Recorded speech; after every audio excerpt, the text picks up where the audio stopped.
सत्य साच खरे नाम विठोबाचे बरे तेने तुटाती बंधने उभय लोकी कीर्ती जेने.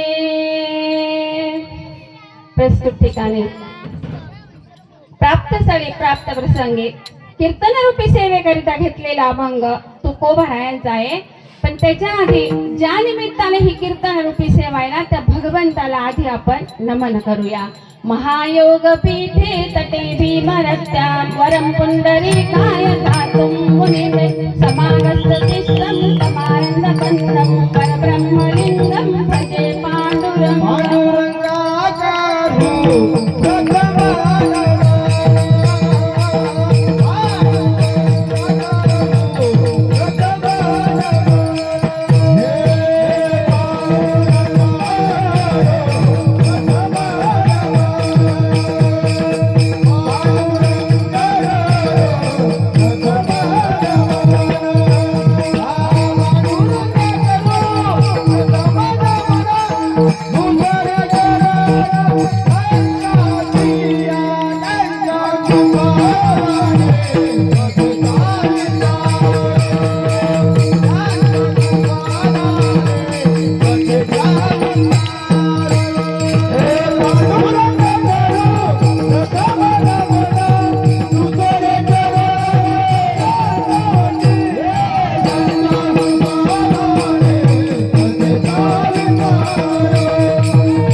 दुसरे चरण संतांचिया त्यांच्या कृपादाने कथेचा विस्तारो बाबाजी सद्गुरु दास तुका कैलास राणा शिवचंद्र मौळी शनींद्र माता मुकुटी सराय कारुण्य सिंधू भवदुग्रहारी जमीन शंभो मस्तकोन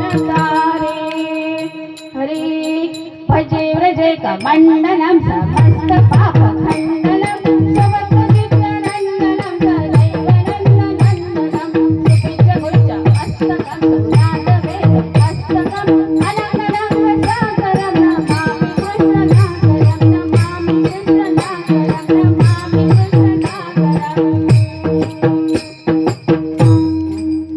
सर्वमंगल्य मांगल्ये शिवे सर्वार्थ साधिके शरण्ये त्र्यंबके गौरी नारायणी नमोस्तुते. हरि चले आओ जी पवन कुमार हमारे हरि कीर्तन में चले आओ जी पवन कुमार हमारे हरि कीर्तन में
बने उभय लोकी कीर्ती जेने. प्रस्तुती काव्य. प्राप्त स्थळी प्राप्त प्रसंगी कीर्तनरूपी सेवेकरिता घेतलेला अभंग वैराग्य मूर्ती. तिन्ही लोकी अमर ज्यांची कीर्ती, वारकरी संप्रदायाचे कलशस्थान आणि आपल्या सर्वांचे असलेले श्रद्धास्थान, जगद्गुरु जगत मान्य माझे तुकोबाराय यांचा 4 चरणाचा आणि नामपर प्रकरणातील अभंग आहे. विठ्ठल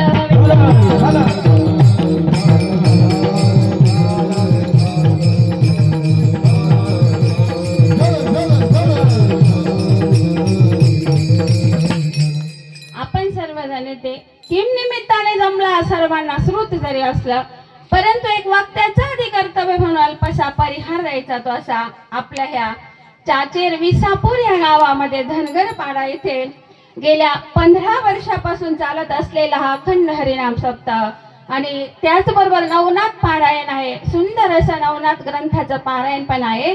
आणि ह्याही वर्षी हा सप्ताह जो आहे तितक्याच मोठ्या थाटामाटामध्ये 3.5 दिवसाचा उत्सव आहे ना, तितक्याच मोठ्या थाटामाटामध्ये संपन्न होत आहे. आणि आज ही पहिल्याच दिवसाची कीर्तनरूपी सेवा माझ्यासारख्या पामाराच्या वाट्याला आली. पण ह्या कीर्तनरूपी सेवेसाठी खूप महान विभूती साथ संगत करतायत. आमचे फक्त मृदुंगावरती थाप जरी मारले सुंदर असा विठ्ठल विठ्ठल ध्वनी बाहेर निघतो ना, असे आमचे हरिभक्त पण आहे. गोरख महाराज तुम्हालाही खूप खूप धन्यवाद.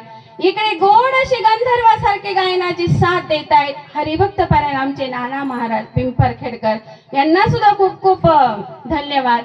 आणि त्यांना सोबत जी गायनाची साथ देत आहेत, ज्यांना गायनातले भीष्माचार्य आपण म्हणतो, हरिभक्त पारायण आमचे लक्ष्मण मामा पवार, यांना सुद्धा खूप खूप धन्यवाद.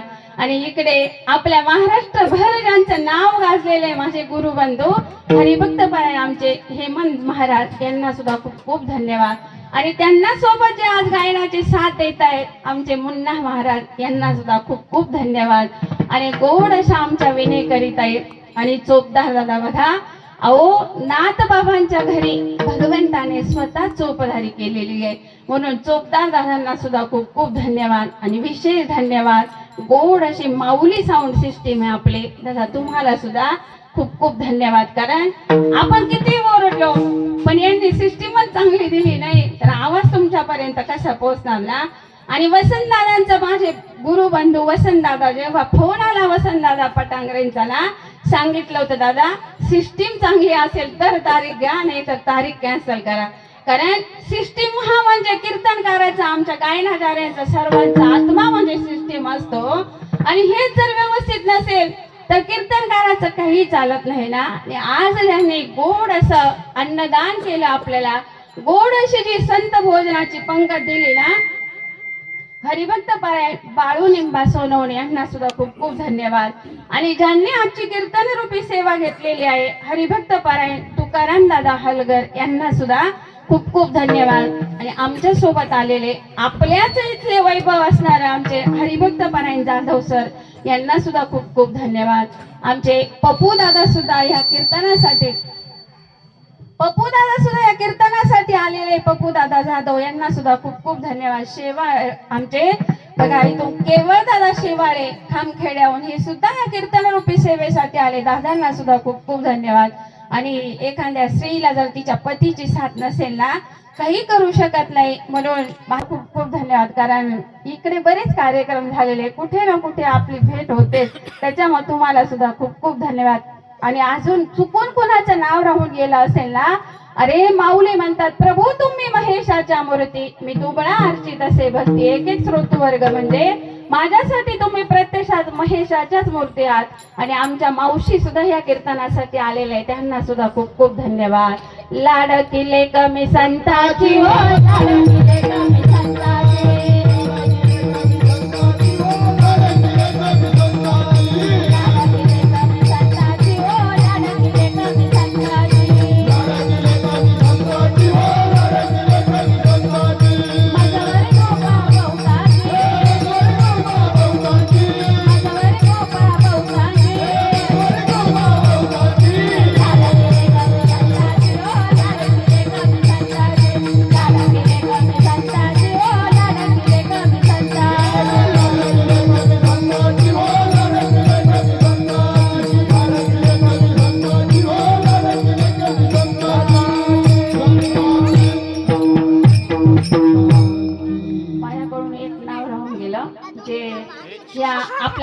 महाराजांची सेवा करतात हरिभक्तपणे आमचे अशोक बाबा ना, अशोक बाबा हलगर ऐका इथे उपस्थित आहे का बाबा? वा, सप्ताहाचे आपले सर्वा बाबांना सुद्धा खूप खूप धन्यवाद. विठ्ठल विठ्ठल.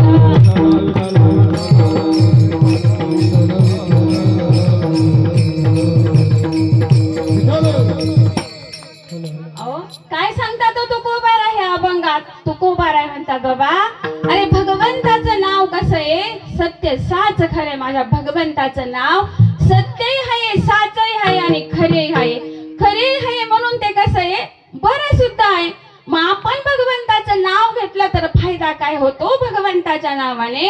तर तुकोबाराय म्हणतात तेने तुटती बंधने. आपलं सगळं बंधन तुटून जातं. आपली कीर्ती जी आहे त्या कीर्ती दूरवरती पसरते. हा चौथा पायथा भगवंताचं नामस्मरण केलं तर. मग बघा भगवंताचं नामस्मरण जे आहे ना, विठ्ठल विठ्ठल.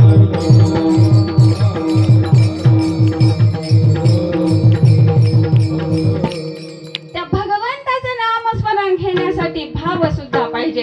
भावाने जेव्हा आपण भगवंताचं नामस्मरण करतो, भक्तिपूर्वक भगवंताचं नामस्मरण करतो ना, तर उठी आपल्याला लगेच भगवंत प्राप्त होत असतो. आणि जे भगवंताचं नामस्मरण करतात ते भगवंताचे भक्त कसे असतात? भोळे भक्त असतात भगवंताचे. तू का म्हणे भोळा? आणि मग भोळा भगवंताचा भक्त असेल ना, तर तो कळी काळाला सुद्धा जिंकण्याचं सामर्थ्य त्याच्यामध्ये येतं. कशामुळे येतं? माझ्या भगवंताच्या नामस्मरणामुळे त्याच्यामध्ये हे सामर्थ्य येतं. हा झाला अभंगाचा सरळ सरळ अर्थ. थोडक्यात ठळक बातम्या संपल्या. विठ्ठल विठ्ठल.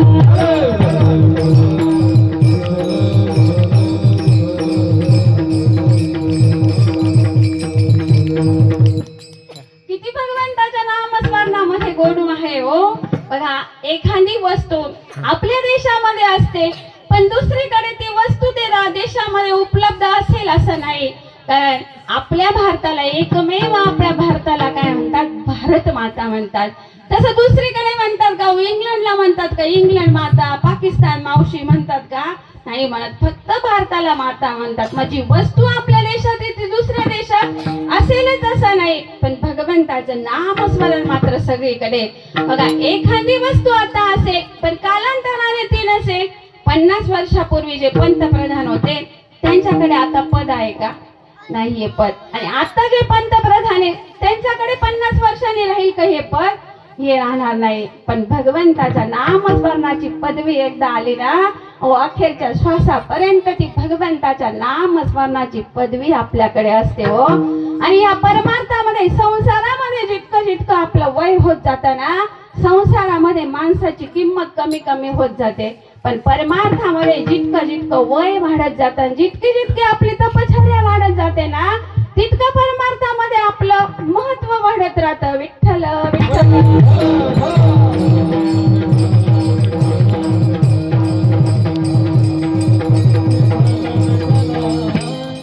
तसंच माझ्या भगवंताचं वास्तव्य जे आहेत ना, हे सर्व वस्तूमध्ये माझ्या भगवंताचं वास्तव्य. अशी एकही वस्तू नाही.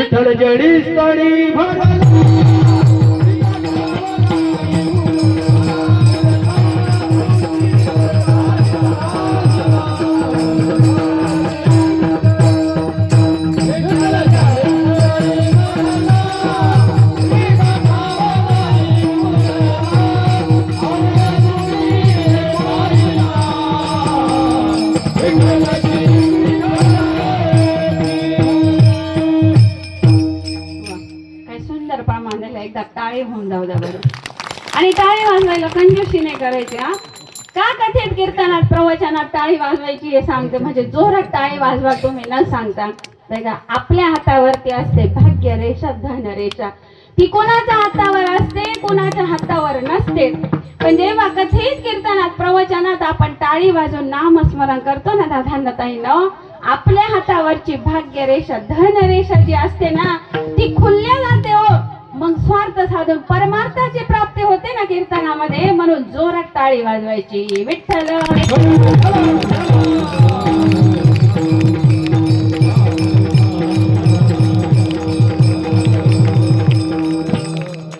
माझ्या भगवंताचं अस्तित्व आहे ना, हे सर्व मंदिराला आणि विठ्ठल जळी स्थळी भरला रीता ठाम नाही उरला आज म्या दृष्टीने पाहिला विठ्ठलची विठ्ठल हिरण्यकश्यपू राक्षस कुळामध्ये जन्मलेला हा हिरण्यकश्यपू याच्या पोटी प्रल्हाद जन्माला आला हो आणि प्रल्हाद भक्त प्रल्हाद जन्माला आला पण या हिरण्यकश्यपूने असं सांगितलं होतं माझ्या राज्यामध्ये कुणीही भगवंताचं नाम स्मरण करायचं नाही पण स्वतःचा मुलगा भक्त प्रल्हाद मात्र याला अपवा ठरला आणि भक्त प्रल्हाद जन्माला आला भक्त प्रल्हादाचं नाम स्मरण चालू झालं हिरण्यकश्यपूला काय ते आवडेना हिरण्यकश्यपूने काय केलं बरं आपल्या मुलाला शाळेमध्ये टाकलं पण दैत्यांची शाळा ती आता दैत्यांच्या शाळेमध्ये काही तिथं रामकृष्ण हरी विठोबा रखमाई हे भजन तिथं शिकवलं जाईल का हो तिथं मारामारी कशी करायची हाणामारी कशी करायची हे शिक्षण तिथं भक्त प्रल्हादाला द्यायला लागले पण भक्त प्रल्हादाच्या मुखातच मुळी नामस्मरण होतं ना भक्त प्रल्हाद त्या शाळेमध्ये गेला पण भक्त प्रल्हादाचं शाळेत सुद्धा भजन सुरू झालं नारायण नारायण श्रीमंत नारायण नारायण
नारायणाचं भजन चालू भक्त प्रल्हादाचं आणि हिरण्यकश्यपूने पाहिला पाठवलं आपलं रे लेकरू शाळेमध्ये नेमके काय करतंय पण भक्त प्रल्हाद शाळेमध्ये भजन करायला लागला आणि याचा करंट शिक्षक लोकांना सुद्धा लागला सगळे शिक्षक लोक भजन करताय आता मात्र हिरण्यकश्यपू संतापला आणि आपल्याच लेकराला कोणी मारतं का हो पण आपल्याच लेकराला मारण्यासाठी प्रयत्न करू लागला हो प्रल्हादासी पिता करी तो जातो प्रल्हादासी पिता करी तो जातो प्रल्हादासी पिता करी तो जातो प्रल्हादासी पिता करी तो जातो करी तो रे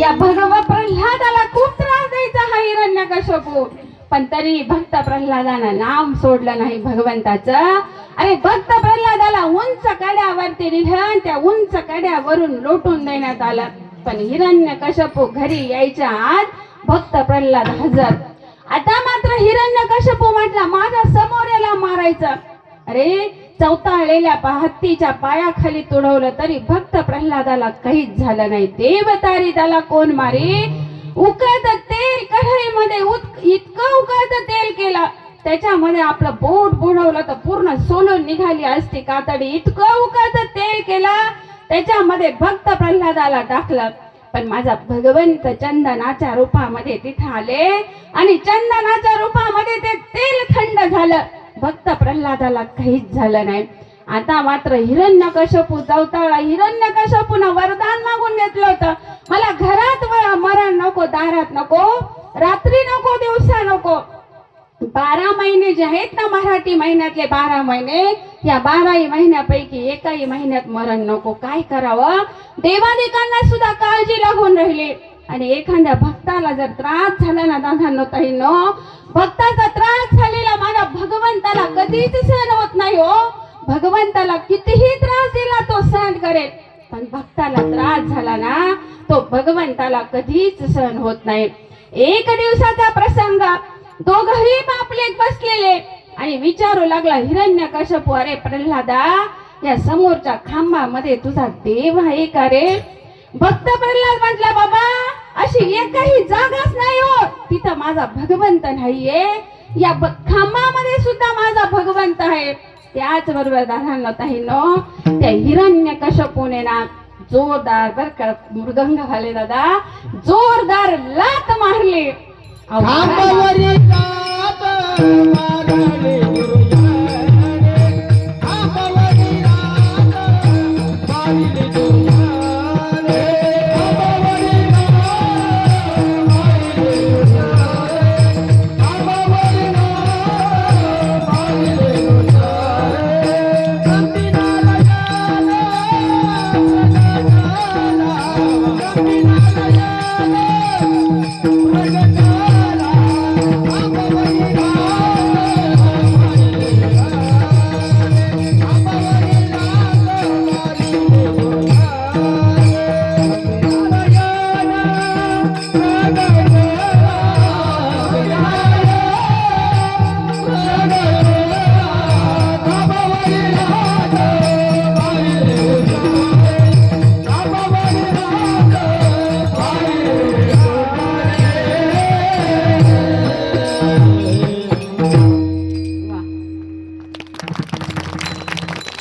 विसरू नका हो, जेवण कमी झालं का? सुंदर पंगत दिली ना आजची, तर खूप गोड गोड जेवण होतं ना, तरी विसरून जाता. काय गोड जेवण केलं म्हणून विसरताय? विठ्ठल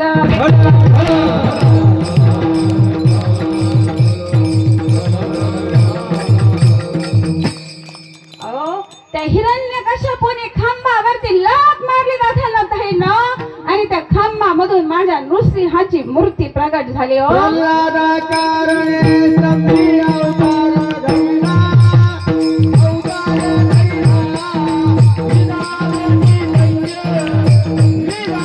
दैत्य प्रेम पाहिला.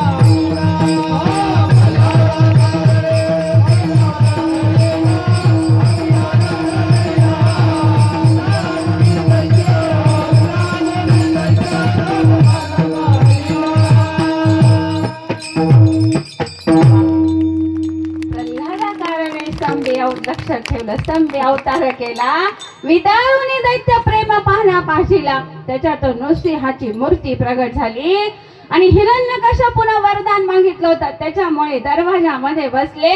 अरे जमिनीवर नको, आकाशात नको, मांडीवरती घेतलं ह्या नृसिंहाने आणि आपल्या नखांनी जे आहेत ना, नखांनी या हिरण्यकश्यपूला मारलं हो. म्हणून भक्त जे भक्तासाठी भगवंत धावून येतो, पण नृसिंहाची मूर्ती इतकी चवताळलेली होती ना, कशाने शांत होईना ती. आई साहेब आल्या तरी शांत होईना. भक्त प्रल्हाद पुढे गेले तेव्हा ती मूर्ती शांत झाली. पण ह्या नृसिंह भगवंताने दैत्याला मारलं ना, तर नृसिंह भगवंताच्या नखांची इतका दाह होऊ लागला, इतका दाह होऊ लागला, कशाही नाही थांबेना तो. औदुंबराचं झाड जे असतं, उंबराचं झाड ना, त्या उंबराच्या झाडाच्या चिकामध्ये आपले नख बुडवले आणि नृसिंहाच्या बोटांचा तिथं दाह शांत झाला. म्हणून आजही तुम्ही बघितलं का औदुंबराचं झाड, उंबराचं झाड बघितलंय ना, त्याच्यावर त्याच्या पानांवर काय येतात? गाठी गाठी येतात. बघितलंय का गाठी? मला वाटलं इकडं नाही बघितलेलं का. त्या गाठी येतात ना पानांवर, ते गाठी कशाचे आहे माहिती का? त्या हिरण्यकश्यपूचं रक्त भगवंताच्या नखांना लागलेलं होतं ना, त्याच्या गाठी आज सुद्धा त्या औदुंबराच्या पानांवर येतात. आणि कधी मारला हो? बघा, महिला मंडळ आपण जावयाची पूजा करतो ना, कोणत्या महिन्यात करतो? धोंडा. आता येतोय ना धोंडा, आणि जावई आज बर का वसंत दादा कुठे गेले? जावई आज सासूरवाडीला चाले. इतकी मजा झाली जावयाची ना आमच्या राजू काहेंची. तर बघा, म्हणजे थंडी वाजली तर आमच्या वसंत दादाने त्याने ना सुंदर अशी शेकोटी सुद्धा पेटवली हो. मग आता धोंड्याचा महिना येतोय ना त्या अधिक मासामध्ये ह्या नृसिंहाने ना हिरण्यकश्यपूला मारलं हो. म्हणून भगवंताचं नाव कसं आहे, प्रत्येक वस्तू मध्ये आहे, अशी एकही वस्तू नाही तिथं भगवंताचं नाम स्मरण आहे. विठ्ठल विठ्ठल.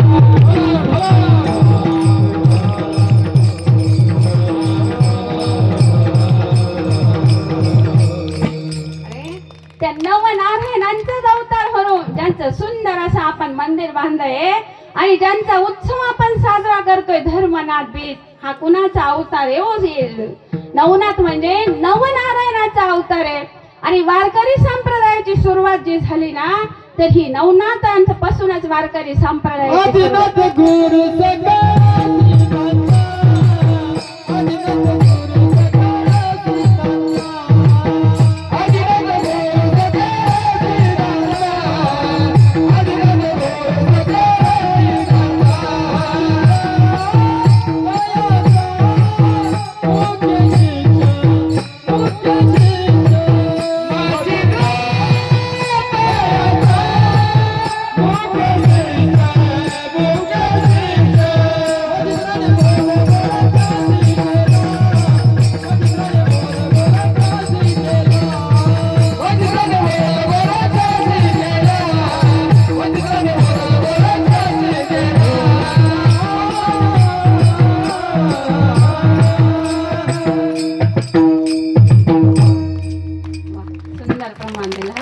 आदिनाथ गुरु सकळ सिद्धांचा मच्छिंद्र दयाचा मुख्य शिष्य.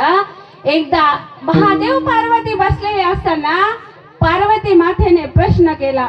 त्यांच्या खालची ती गादी आहे ना, दादा दादा गादी काढून घ्या खालची, चक्कर येऊ राहिले का? बरं दुसरं कोण आणलं? विठ्ठल विठ्ठल.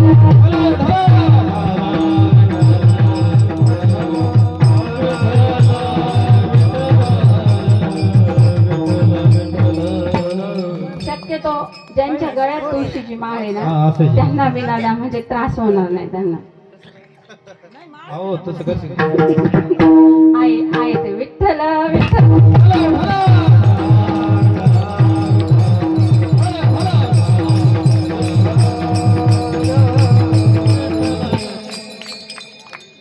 शिव पार्वती महादेव पार्वती एकांतात बसलेले आणि महादेवजी माझे कायम भजन करताय. पार्वती माता म्हणू लागले, ओ पती परमेश्वरा, ओ तुम्ही कायम स्वरूपी भजन करतात, नेमकी कुणाचं भजन करता तो मला तरी सांगा.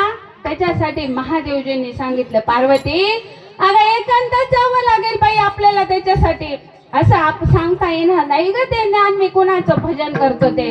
मग त्यावेळेस ना एकांत शोधू लागले. एकांत शोधता शोधता शोधताय ना महादेव पार्वती यमुना मैयाच्या किनाऱ्यावरती आले आणि त्या किनाऱ्यावरती ना सुंदर असा एकांत त्यांना लाभला.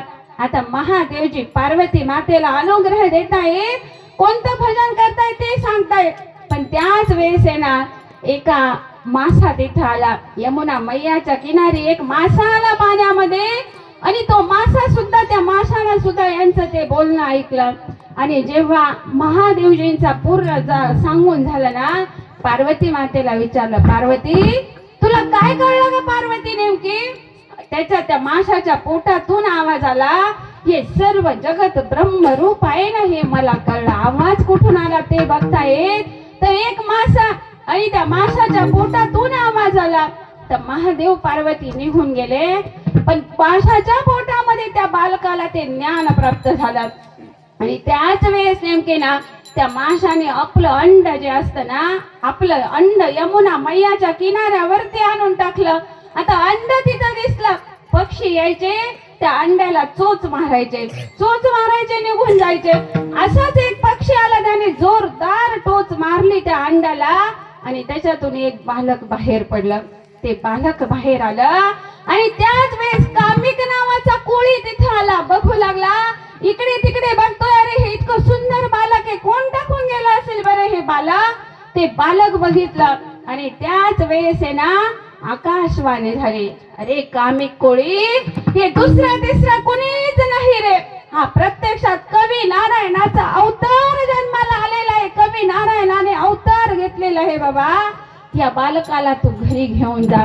आणि कामिक कोळीला सुद्धा मूल बाळ नव्हतं ना, आनंद झाला. पत्नीने जेव्हा ते बाळ घरी आल्यावरती बघितलं, कामिक कोळ्याच्या पत्नीला सुद्धा आनंद झाला. ते बाळ जे आहेत ना, आता हळूहळू हळूहळू लहानाचं मोठं ते बाळ व्हायला लागलं. पण माशाचं कुळ असल्यामुळं आता कोळ्याच्या घरामध्ये बाबा राहू द्या, विक्षेप होतोय. विठ्ठल विठ्ठल.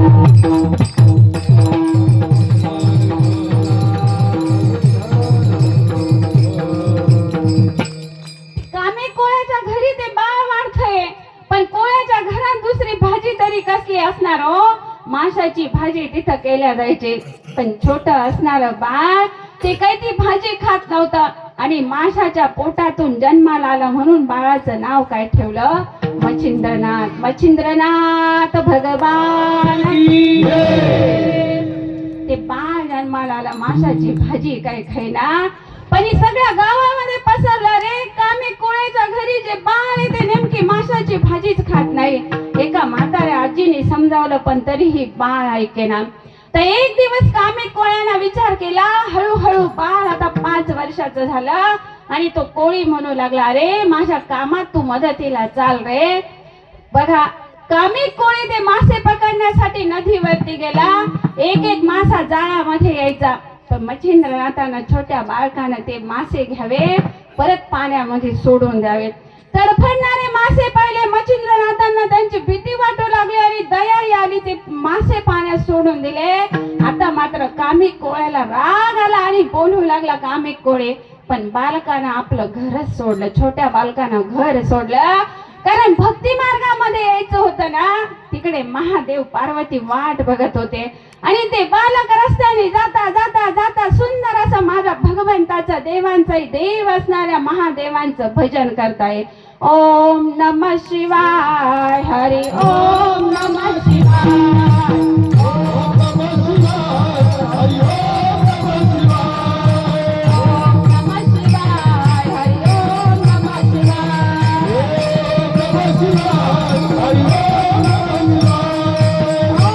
नमः शिवाय. हरी ओम नमः शिवाय.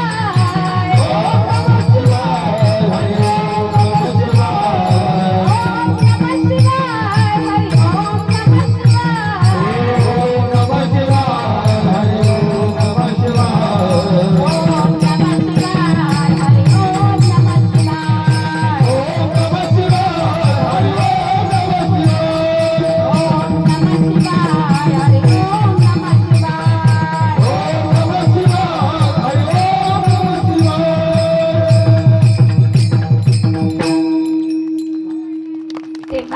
तीर्थयात्रा करत करत फिरताय. बद्रीनारायणाला सुद्धा तीर्थयात्रा करून आलं आणि तीर्थयात्रा करता करता आता बंगाल देशामध्ये हे बाळ येऊन पोहोचलं. बंगाल देशामध्ये बाळ आलं आणि एका ब्राह्मणाच्या दारामध्ये हे बाळ गेलं आणि आवाज देऊ लागलं, अलख निरंजन आदेश. त्या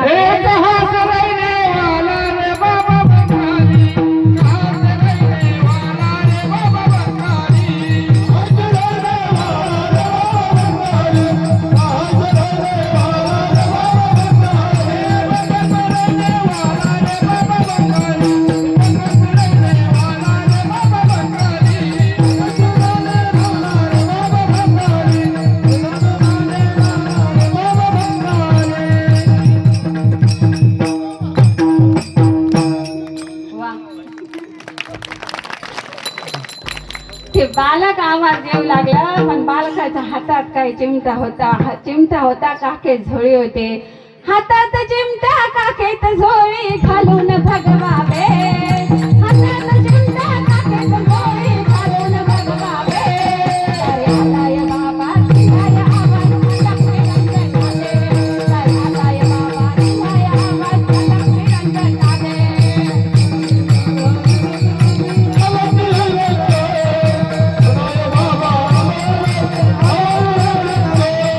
हातात चिमटा काखेत झोळी घालून भगवावे. हातात चिमटा काखेत झोळी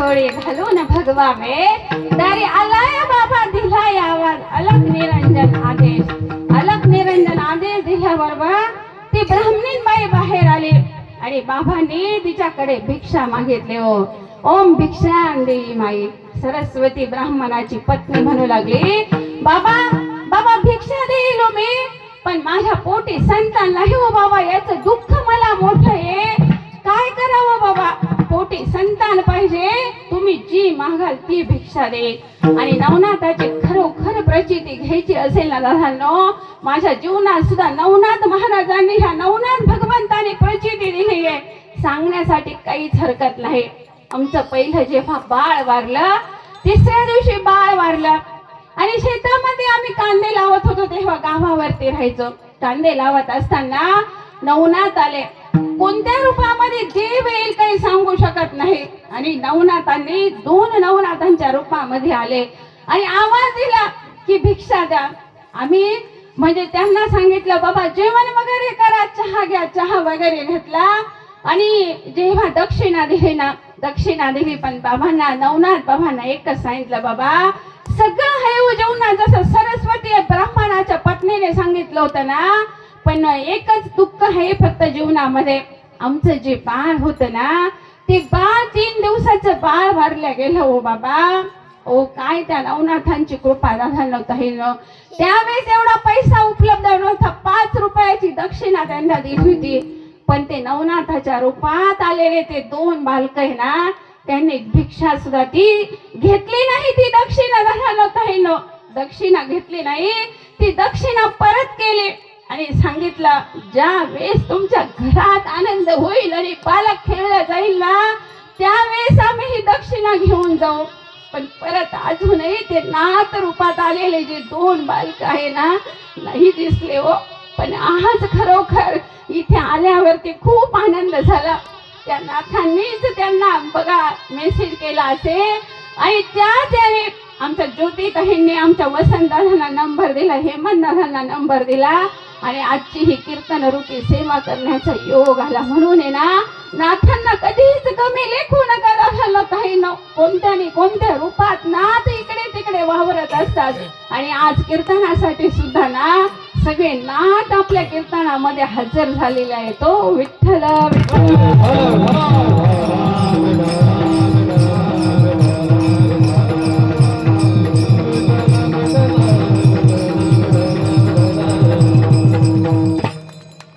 त्यावेळेस त्या सरस्वती आईने सांगितलं सगळं हे बाबा पण पोटी संतान नाही याचं दुःख आहे बाबांनी विभूती काढली मच्छिंद्रनाथ महाराजांनी विभूती काढली आणि त्या मातेला ती विभूती दिली आणि सांगितलं आई ही विभूती तू खा तुला सुंदर असं बालक होईल पण महिला मंडळ आपण सहजासहजी विश्वास ठेवतो का कोणावरती आपल्या पतिदेवाने 10,000ची जरी साडी आणली असेल पण आपण आपल्या मैत्रिणीला किंवा बहिणीला आधी दाखवतो मैत्रिणीला आवडली बहिणीला आवडली तर ती साडी आपल्याला आवडते आपल्याला आपल्या पतीचं काहीच घेणं देणं नसतं बहिणीला मैत्रिणीला आवडली तर आपल्याला आवडते मग त्या सरस्वती आईनं सुद्धा ती पुडी घेतली ती भस्माची पुडी घेतली आणि मैत्रिणीला सांगू लागली मैत्रीण म्हटली अगं कसलं काय बाई हे जोगडे बाबा येतात हे खरे असतात का गा खाऊ नको बाई तू ती पुडीच दिलेली खाऊ नको तिने घेतली आणि उखुरड्यावरती ती पुडी फेकून दिली आता उखुरड्यावरती पुडी फेकली मच्छिंद्रनाथ बाबा तीर्थयात्रेला चालत चालत पुढे गेले पण 12 वर्षांनी मच्छिंद्रनाथांना आठवण झाली आणि मच्छिंद्रनाथ बाबा जे आहेत ना परत त्या बंगाल देशामध्ये आले बाबा बंगाल फिरून आलाय नाथ भगव्या कपडेवाला बाबा बंगाल फिरून आलाय नाथ भगव्या कपडेवाला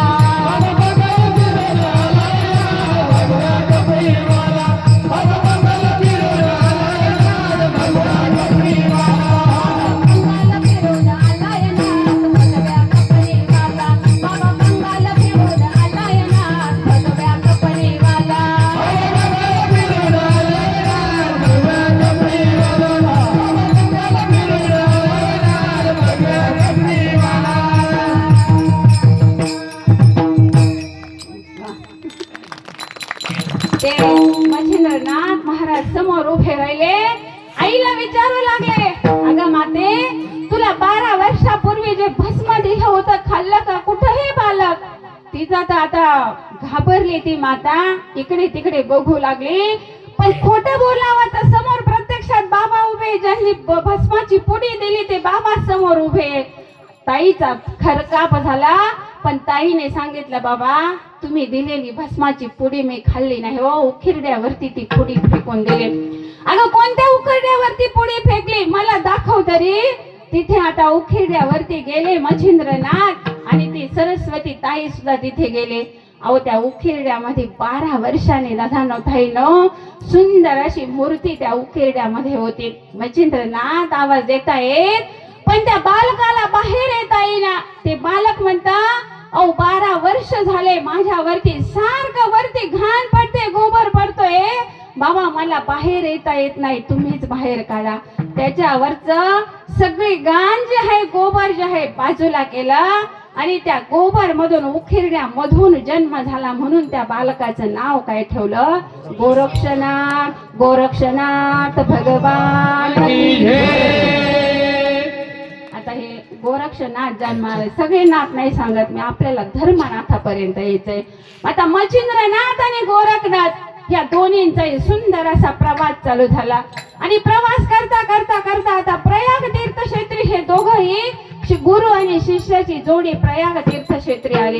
पण प्रयाग तीर्थक्षेत्री आल्यावरती ना झालं असं, त्रिविक्रम राजा तिथं राज्य करीत होता. हा त्रिविक्रम राजा राज्य करीत असताना ना अचानक एक दिवस त्या त्रिविक्रम राजाचं देहावसान झालं. म्हणजे राजा मृत्युमुखी पावला. सगळी प्रजा दुःखात होते आणि राजाची राणी जी आहेत ना, त्रिविक्रम राजाची राणी, ती सुद्धा खूप दुःखात होते. पण तिथे हे जोडी आली ना, गुरु शिष्याची जोडी आली. आणि त्यावेळेस गुरु शिष्याची जोडी आली आणि आवाज दिला सगळ्या गावामध्ये, अलक निरंजन आदेश, अलक निरंजन आदेश, असा सगळ्या गावामध्ये आवाज घुमू लागला. आणि त्याच वेळेस सगळ्या गावकऱ्यांनी सांगितलं, बाबा खूप राजा चांगला होता हो आमच्या गावचा, इतक्या लवकर राजाचं देहावसान व्हायला नव्हतं पाहिजे. पण आले देवाजीच्या मना, तिथं कोणाचे झाले ना. त्यावेळेस गोरखनाथ म्हणू लागले, गोरक्षनाथाने मच्छिंद्रनाथाला सांगितलं, काही करा बाबा, पण ह्या त्रिविक्रम राजाला जिवंत करावं. मच्छिंद्रनाथांनी बघितलं याची आयु मर्यादा संपलेली, आयुष्य संपलेलं आहे, काय करावं बरं. पण आता आपला शिष्य तर काय ऐकत नाही ना. त्याच वेळेस मच्छिंद्रनाथांनी आहे ना आपला देह बाजूला ठेवला आणि गोरक्षनाथांना सांगितलं, माझा देह तू सांभाळ. आता मच्छिंद्रनाथांचा देह बाजूला गेला, पण मच्छिंद्रनाथांच्या देहातला आत्मा जो आहे ना, हा ट्रान्सफर कुठे झाला? त्रिविक्रम राजाच्या शरीरामध्ये गेला. अहो त्या अंत्यविधीच्या ठिकाणी राजा उठून बसला हो, त्रिविक्रम राजा. किती आनंद झाला असेल त्या प्रयाग नगरीमध्ये, सगळीकडे आनंदी आनंद झाला. आणि आनंदी आनंद झाला असताना सगळीकडे आता त्रिविक्रम राजा जो आहे, पण मच्छिंद्रनाथांच्या रूपातला त्रिविक्रम राजा आता घराकडे आला आणि सुंदर असा संसार चालू झाला राजेसाहेबांचा आणि राणीचा. आणि त्या राजेसाहेबांच्या आणि राणीच्या पोटी एक बाल जन्माला आलं. त्याचंच नाव काय ठेवलं? धर्मनाथ. मग आजचा जो उत्सव चालू आहे तो कशाच्या निमित्ताने? धर्मनाथ विजयच्या निमित्ताने. मग धर्मनाथ त्या बालकाचं नाव ठेवलं. सगळीकडे आनंदी आनंद झालेला. पण ज्या वेळेस मच्छिंद्रनाथांचं कार्य तिथं संपलं, परत यायचं, पण राणीला एका गुरुविनीकडून समजलं की यांचा देह जो आहे, शरीर जे आहे मच्छिंद्रनाथाचं, सुंदर अशा महादेवाच्या मंदिरामध्ये ठेवलेलं आहे. राणीनं काय केलं, आता हा बाबा जर निघून गेला आपला राजा जाईल म्हणून त्या मच्छिंद्रनाथांच्या देहाचे तुकडे तुकडे तुकडे केले, अस्ता व्यस्त फेकून दिले ते. पण त्याच वेळेस आहे ना गोरक्षनाथ जे आहेत ना, गोरक्षनाथ भगवंताचं नाम स्मरण करताय. डम डम डम डम डम रूपाला, डम डम डम डम डम रूपाला,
करताय, गोरक्षनाथ करताय, त्याचबरोबर पार्वती मातेला दह्यागे आणि यक्षिणीकडून आहे ना मच्छिंद्रनाथाचं पूर्ण शरीर जे असता व्यस्त तुकडे तुकडे झालेले ते जमा केले आणि मच्छिंद्रनाथांवरती संजीवनी मंत्राचा प्रयोग केला.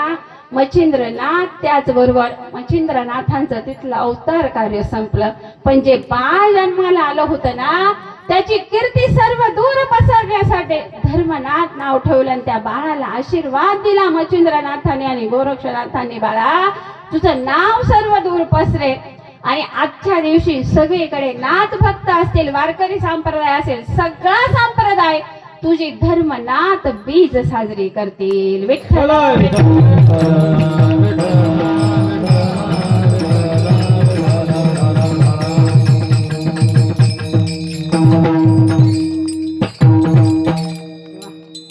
म्हणून नाथांनो माझ्या भगवंताचं नाम असेल, नाथाचं नाम असेल, अहो ते सत्य आहे आणि खरं सुद्धा आहे.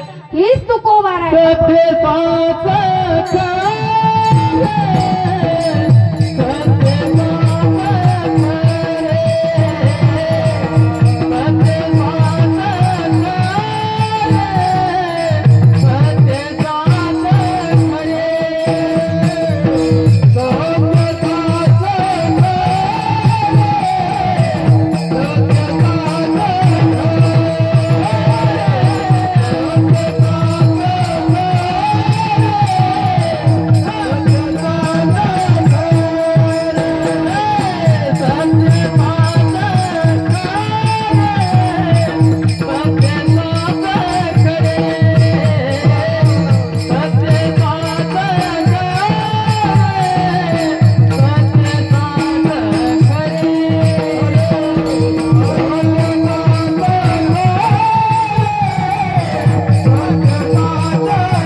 सत्य साच खरे नाम विठोबाचे बरे. माझ्या भगवंताचं नाम सत्य आहे, साच आहे, खरे आहे.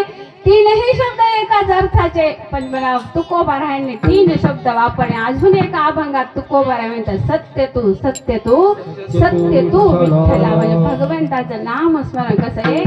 सत्य आहे, काही गोष्टी बघा खऱ्या आहेत पण बऱ्या नाही. साप हा खरा आहे पण बरा आहे का तो. जर गर्दीमध्ये चुकून एखाद्याच्या घरात आला, घरात जाऊ द्या. इथं जर गर्दीमध्ये आला आणि तो अचानक जर साप आला तर ही गर्दी इथं राहील का हो. कीर्तनकार इथं उभा राहील का, भजनी मंडळ इथं उभा राहील का, नाही राहणार. म्हणजे साप कसा आहे, खरा आहे पण बरा नाहीये. काही गोष्टी बऱ्या आहे पण खऱ्या नाहीये. चित्रपट आपण बघितला असेल अशी संकल्पना करूया. चित्रपट हा बरा असतो पण खरा असतो का, नसतो खरा. चित्रपटामध्ये आग लागलेली दाखवतात, बरेच प्रकार दाखवतात, या खऱ्या असतात का, नसतात. मग काही गोष्टी खऱ्या असतात पण बऱ्या नसतात, काही गोष्टी बऱ्या असतात पण खऱ्या नसतात. तसं भगवंताचं नाम स्मरण खरंही आहे आणि बरंही आहे. कसं खरं आणि बरंही आहे एका दृष्टांताने तुम्हाला पटवून देते. विठ्ठल विठ्ठल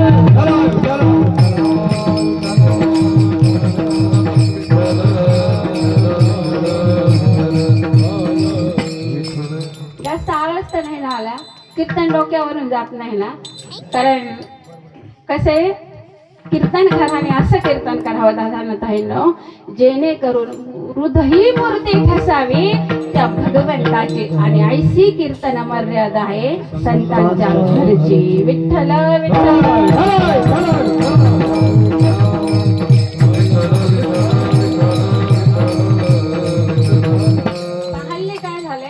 ज्या कीर्तनकाराने जास्त हसवलं का, आमच्या संयोजक मंडळीला म्हणतात रात्रीचं कीर्तनकार लईच भारी लावेल होता आणि हसवलं नाही का ते म्हणतात काय बोर कीर्तनकार आणला होता. आणि स्तुती माणसाला केली ना, थोडस तुम्हाला डोस पाजते, हा थोडीशी फवारणी करते बघा. स्तुती माणसाला खूप प्रिय असते, पण आपली स्तुती कधीच झाली नाही पाहिजे. जितकी निंदा जास्त होते ना, तितकी आपली प्रगती जास्त होती. एका गावामध्ये 3 मुली होत्या, 3 बहिणी होत्या, पण 3ही बहिणींचा विवाह जमत नव्हता. वडिलांना काळजी लागून राहिली, अरे 3 मुली आहेत माझ्या, इतक्या दिसायला सुंदर आहे, सगळं आहे त्यांच्याकडे, पण का लग्न जमेना बरं. 3ही मुलीचं लग्न जमेना. वडिलांनी काय केलं, जवळचं स्थळ आणलं की कोणी ना कोणी यायचं सांगून द्यायचं. मग वडिलांनी असं ठरवलं की आता खूप लांबचं स्थळ आणायचं. एक लांबचं स्थळ आलं योगायोगाने, आणि मुलींनी सुंदर सुंदर असा स्वयंपाक केला. पण वडिलांनी सांगितलं होतं, बाळांनो पाहुणे ते सुंदर स्वयंपाक करायचा, पण बोलायचं मात्र एकीनेही नाही हा. पण मुली बघा, स्तुती केली की माणसाला स्तुती कशी आवडते. त्या मुली होत्या ना, एक होती बोबडी, दुसरी होती गेंगाने, तिसरी होती तुताने. अशा 3 प्रकारच्या 3 मुली होत्या त्या. तर पाहुणे आले, सुंदर सुंदर असा स्वयंपाक झाला, जेवायला बसले. पण एक पाहुणे जे आहे ना, आमच्या पप्पू दादा सारखे खूप हुशार पाहुणे होते ते.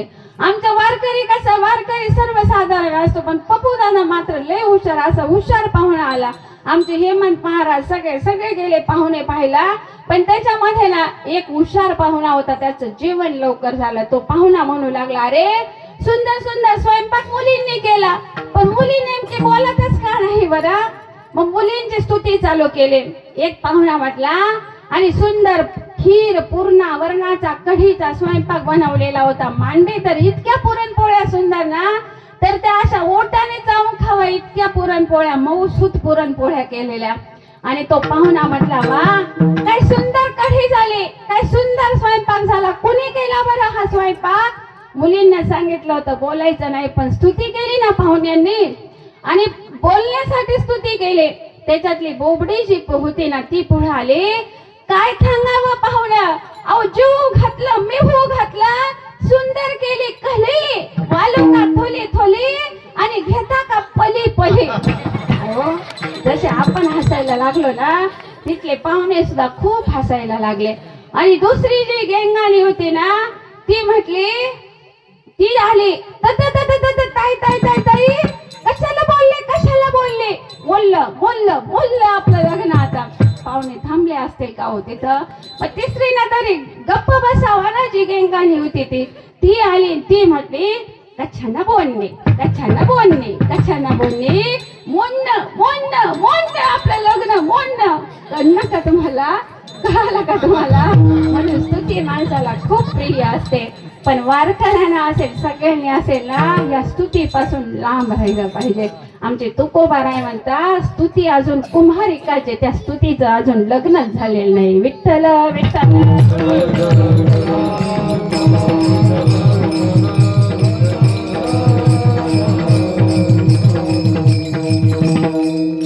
भगवंताचं नाव खरं बी कसं आहे, बरंही कसं आहे ते बघा. अहो आपल्या महिला संत होऊन गेल्या जनाबाई. या जनाबाई छोटस वय, आणि छोट्याशा वयामध्ये जनाबाईने पंढरपूरला जाताना दिंडी बघितली. सुंदर सुंदर असं त्या पंढरपूरच्या दिंडीमध्ये भजन चाललेलं, पंढरपूरला जातानाची दिंडी बघितली. आणि छोटीशी जनाबाई आई वडिलांना विचारू लागले, बाबा हे वारकरी एवढे सगळे कुठे चालले हो. बाबांनी जनाबाईच्या आई वडिलांनी सांगितलं, अगं पंढरपूरला चालले ग हे सगळे वारकरी. जनाबाईला सुद्धा इच्छा झाली की मी सुद्धा कधी जाते आणि त्या विटेवरच्या माझ्या पांडुरंग परमात्म्याला कधी बघते. छोटीशी जनाबाई पण तिच्या मनात इच्छा उत्पन्न झाली. अरे जे जे इच्छी मन ते पूर्वी नारायण भगवंत सगळी इच्छा पूर्ण करत असतो. आणि भगवंत माझे माऊली सुद्धा ज्ञानेश्वरी सांगतात, जो मज होय अनन्य शरण त्याचे निवारीन मी जन्म मरण, या लागी शरणागत शरण्य मीच ऐकू. आपण भगवंताला साधू संतांना शरण गेलो ना, फक्त नामस्मरण आपण करायचं, पण भगवंत आपला सर्व भार जो आहे ना तो आपल्यावरती घेत असतो. म्हणून याच्यामध्ये गुरु परंपरेच्या अभंगामध्ये सुंदर प्रमाण आलेले भगवंत कुठे राहतो, आपल्या मागे पुढे मागे पुढे उभं राय सांभाळीत, मागे पुढे उभं सांभाळीत, मागे पुढे उभं राय सांभाळीत, मागे पुढे उभं राय सांभाळीत, मागे पुढे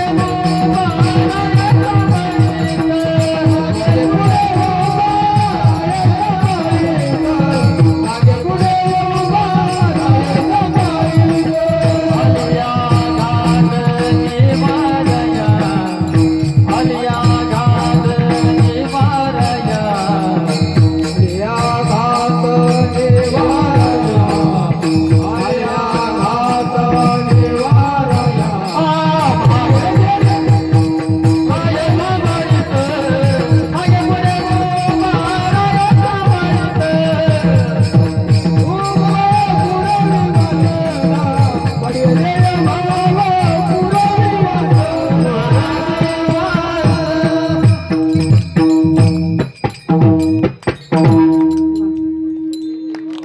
मागे पुढे उभं राय सांभाळीत आली आघात निवारायण. ते छोटस लेकरू विचारताय, बाबा मलाही जायचंय, मलाही तो पांडुरंग परमात्मा पाहायचाय बाबा, येऊ द्या ना मला.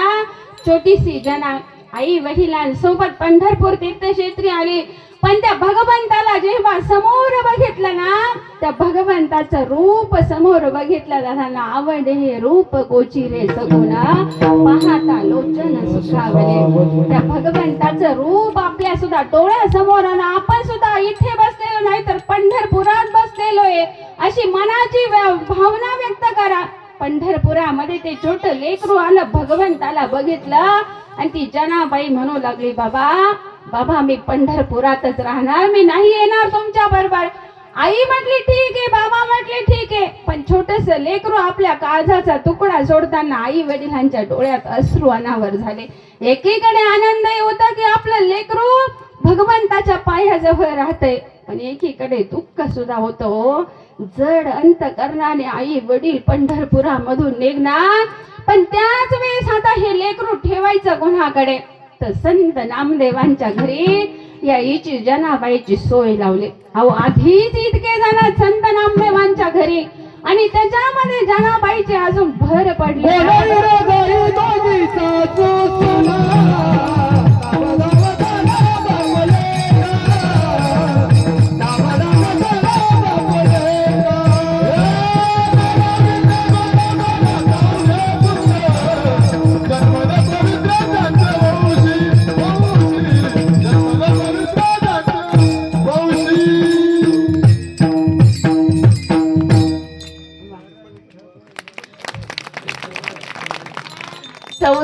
आधीच त्या संत नामदेवांच्या घरी, आणि त्याच्यात 15व्या जनाबाईची भर पडली.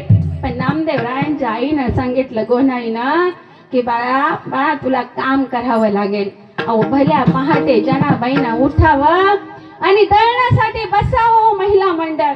त्या छोट्याशा लेकीला अहो ते जात सुद्धा ओढता येत नव्हतं हो, पण जात ओढायला लागले की माझ्या विटेवरच्या पांडुरंग परमात्म्याला तिकडं काळजी लागायची, आणि जनाबाईनं सुंदर ओव्या गाऊन तिथं ते दळण दळावं.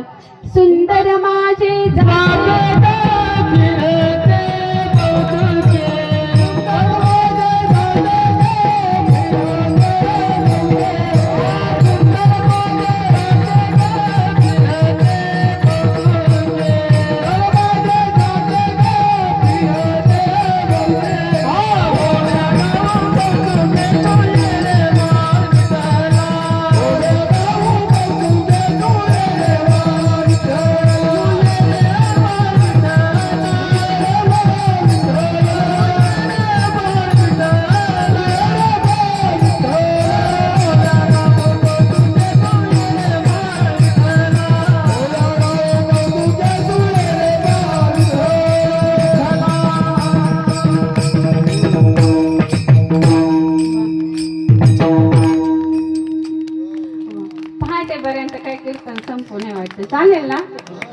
वा जोरदार टाळी होऊन जाऊ द्यायची.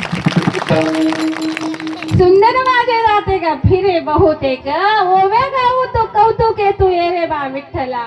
त्या जनाबाईनं जात्यावरती ओव्या गावा आणि भजन म्हणावं पांडुरंग माझा पिता रखुमाई माझी माता. आणि त्याच वेळेस त्या देवानं माझ्या जनाबाईच्या मदतीसाठी यावं. पांडुरंगानं जनाबाईनं पुढे म्हणावं पांडुरंग माझा पिता. भगवंताने म्हणावं पांडुरंग माझा पिता. एवढ्यावर थांबावं ना. जनाबाई म्हणायला लागले रखुमाई माझी माता की भगवंताने सुद्धा म्हणावं रखुमाई बाई माझी माता. पण हे मात्र आता म्हणजे वारकरी तिकडे काकडा करत होते आणि वारकऱ्यांनी बघितलं सुंदर काकडा भजन चालू. पण भगवंताला ओवाळायला गेले. भगवंतच तिथं नाही ना त्या मंदिरामध्ये. आणि बातमी लागली की भगवंत जातात तरी कुठे जनाच्या घरामध्ये. भगवंत जातात जनाबाईच्या घरामध्ये आणि जनाबाईच्या घरात भगवंत जातात. वारकऱ्यांना समजलं. वारकऱ्यांनी सांगितलं अहो देवा वय झालं वा आमच्या मुखामध्ये दात सुद्धा राहिले नाही. केस सगळे काळ्याचे सगळे पांढरे झाले. अहो तुमचा काकडा घेतोय पण तुम्ही मात्र इतक्या थंडीत आम्ही काकडा घेतो. तुम्ही जनाबाईच्या घरामध्ये तिकडे जातात. वारकऱ्यांनी बोलायला सुरुवात केली नाही जाणार. आता जनाबाई भजन करायची पण भगवंताला इकडे खूप म्हणजे इच्छा व्हायची. पण ह्या रूपामध्ये गेलं तर वारकरी बोलतात ना म्हणून माझ्या भगवंतानं काय केलं आणि तिकडे जनाबाईनं भजन सुरू केलं. एक एक एक एक विठ्ठाबाई एक एक एक एक विठ्ठाबाई.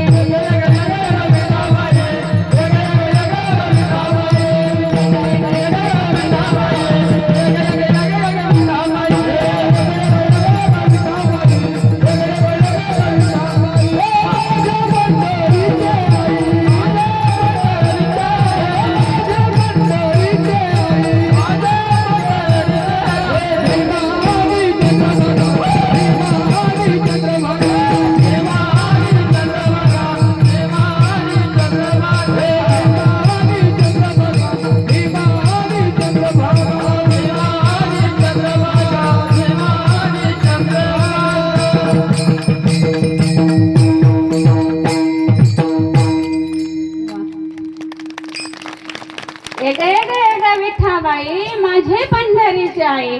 अहो भगवंतानं साडी घातली होता घालणं हातवर बांगड्या भगवंताने घातल्या. कपाळावरती मोठं कुंकू भगवंताने लिहिलं आणि भक्तासाठी जनाबाईसाठी भगवंत विठ्ठाबाई बनले. आणि आता दळण दळू लागावं गोवऱ्या थपू लागाव्या.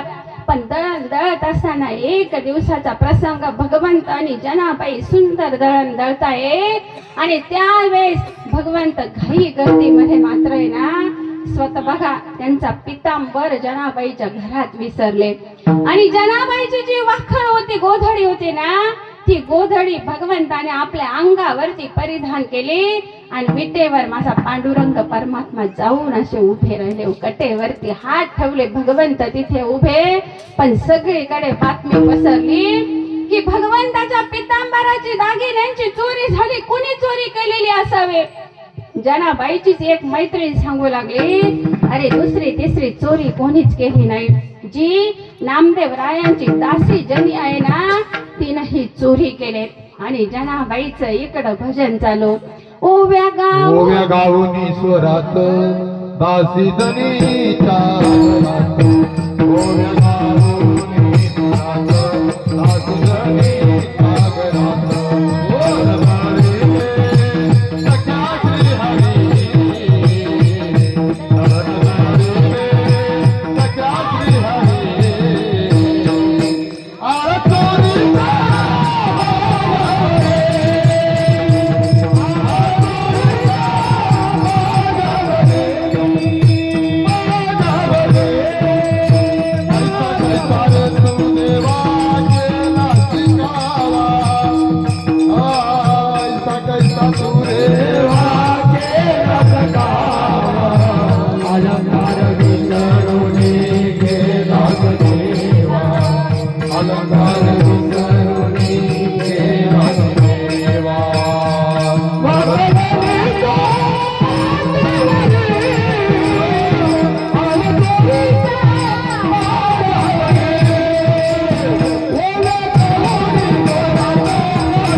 विसापुरात सगळे का अजून विसापूर गावातच आहे? ओ महिला मंडळ, दादांना तुम्ही पोचले का पंढरपुरात? हो नाही काहीतरी बोला ना. हो ना, वा जोरदार टाळी होऊ द्या एकदा, कारण पंढरपुरात जाऊन पोहोचले ना सगळे. हो तिथं जनाबाई ना सुंदर सुंदर ओव्या गावा, पण जनाबाईवरती चोरीचा आळ जेव्हा आला ना, अरे सगळे जण म्हणायला लागे ही जना चोरटी आहे, चोरटी आहे. पण जना सांगत होती मी चोरी केली नाही, चोरी केली नाही, देव माझ्या घरी यायचे. पण कुणालाही खरं पटलं नाही हो. अखेरी सगळ्यांनी निर्णय घेतला की ही चोरटी जी दासी जनी आहे ना, तिला फासावरती द्यायचं. हो त्या चंद्रभागेच्या वाळवंटामध्ये दादांनो ताईंनो, तो सूळ जो आहे सूळ उभा केला आणि प्रत्येकाला शेवटची इच्छा विचारली जाते. ज्याला सुळावर द्यायचंय, फाशी द्यायचंय, त्याला इच्छा विचारली जाते. जनाबाईला इच्छा विचारली, तुझी शेवटची इच्छा काय? जनाबाई म्हटली त्या काळ्या विठ्याचं तोंड मला बघायचं, ही माझी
झाला तुझा दरबार. पुण्यवंत पाताळ लोकी नेला, दरिद्रे तो भाग्यवंत केला. चोरट्याचा बहुमान वाढवेला, धुंद झाला तुझा दरबार. जनाबाई देवाशी भांडते, देवा देवा का अशी परिस्थिती माझ्यावरती आणली रे देवा? काय चुकलं होतं देवा? तुझं भजन केलं ही चूक झाली का रे? आणि त्या चंद्रभागेच्या वाळवंटामध्ये माझी जनाबाई जेव्हा आली ना, दादांनो ताईंनो, सगळे जण बघत होते. आणि त्यावेळेच्या सुळावर जनाबाईला चढवलं. पण जनाबाई भगवंताचं भजन करत असल्यामुळं अहो त्या सुळाचंच पाणी झालं हो. म्हणजे भगवंताचं नाव कसं आहे दादांनो? सत्यही आहे, खरंही आहे आणि बरंही आहे. हेच तुम्हाला पटवून द्यायचं होतं. विठ्ठल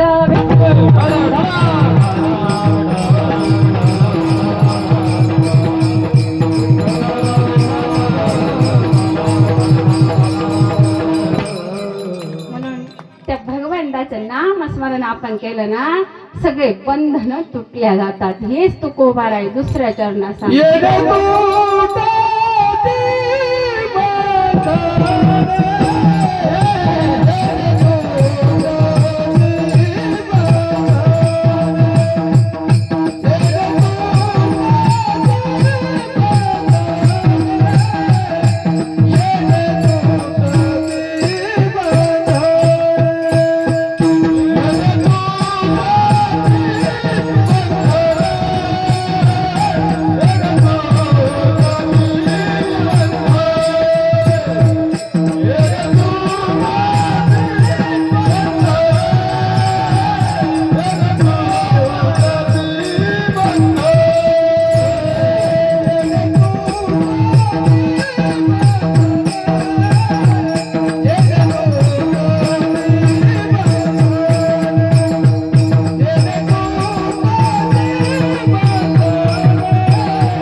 उभय लोकी कीर्तीने ओतूर आमचे दीपक दादा सोनवणे सुद्धा आले. कुठे होते दादा? इतके पाठीमागे होते का?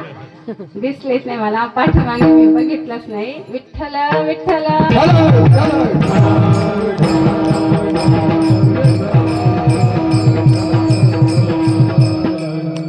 आपल्याकडे वेळ राहिला थोडा, असं झालं रात्र थोडी सोंग फार अशी गंमत झाली. त्याच्यामुळं काय सांगावं काय ठेवावं, कारण धर्मनांविषयी तुमच्या पुढे सांगण्याचं गरजेचं होतं आणि अभंगाचा भावार्थ सुद्धा तुमच्या पुढे आला पाहिजे ना. म्हणून दोन प्रकारची बंधने, शारीरिक बंधन आणि दुसरं आहे ते भवाचं बंधन. एक वेळ शारीरिक बंधन तरी तुटेल हो, पण भवाचं बंधन तुटत नाही. ज्यानं भवाचं बंधन ज्याच्याकडे आलं ना त्याची उभय लौकिक कीर्ती होते. अशीच उभय लौकिक कीर्ती झाली सांगायची झाली ना तर बघा, अहो ज्यांचं नाव गाजत आहे अशा सर्वांच्या आपल्या लाडक्या असणाऱ्या होळकर, काय नाव, अहिल्याबाई होळकर. अहिल्याबाई होळकर नगर जिल्ह्यात तोंडी गावामध्ये ह्या अहिल्याबाई होळकरांनी जन्म घेतला. जाऊन आलो आम्ही मागच्या वर्षी तिथं. बघा मागच्या वर्षी जेव्हा सगळीकडे अहिल्याबाई होळकरचा आहे ना जन्मोत्सवाची सगळीकडे खूप याच्यात म्हणजे थाटा माटा संपन्न होत होता आणि प्रत्येक गावातून प्रत्येक तालुक्यातून आहे ना विशेष जे कार्य केलेलं आहे ना त्यांना तिथं आमंत्रित केलेलं होतं. आणि आपल्या वारकरी संप्रदायाकडून कीर्तनकारांच्या, महिला कीर्तनकारांच्या यादीत माझा नंबर आला आणि तिथं जाण्याचं भाग्य आलं. त्या तोंडी गावामध्ये राहणं त्या अहिल्याबाई होळकर 8 वर्षाचं वय माझ्या अहिल्याबाई होळकरांचं. हो रणरणचं ऊन तापतं हे समोर आणि अहिल्याबाईंनी घोड्यावरती टाच मारावी, घोड्यावरती बसावा आणि जंगलामध्ये फेर फटका मारण्यासाठी अहिल्याबाईंनी जावं. अहिल्याबाई फेर फटका मारत असताना त्याच वेळेस इंदोरचे मालोजी होळकर आणि त्यांचा एक साथीदार त्या चुंडी गावामध्ये आले आणि बघितलं मुलगी तर एकदम चाणाक्ष दिसते, हुशार दिसतीये. मालोजी होळकरांनी विचार केला की मुलगी जर आपण सुनबाई करून नेली तर किती बरं होईल. आणि त्याच वेळेस आहे ना मालोजी होळकर ते इंदोरला गेले आणि परत आले मागणी करण्यासाठी, अहिल्याबाईंची मागणी करण्यासाठी आले आणि अहिल्याबाईंच्या आई वडिलांकडे मागणी केली. सुंदर थाटा माटात विवाह संपन्न झाला. विवाह संपन्न झाल्याबरोबर अहिल्याबाई होळकर आता चोंडी गावच्या अहिल्याबाई होळकर इंदोरच्या घराण्यामध्ये आल्या आणि खंडेराव पतींबरोबर संसार सुरू झाला. पण खंडेरावांबरोबर संसार करत असताना खंडेरावांचं मात्र सहवास जास्त दिवस लाभला नाही. पण आपल्या सासऱ्यांना मालोजी होळकरांना माझ्या अहिल्याबाईनं राजकारभारामध्ये मदत करावी. उगीचच कीर्ती होते का हो कोणाची कीर्ती होत नाही दादांनो ताईंनो. त्याच वेळेस संसार करत असताना प्रत्येक कामात मदत करावी आणि खंडेरावांचं नेमके निधन झालं. पण पोटी एक रत्न होतं.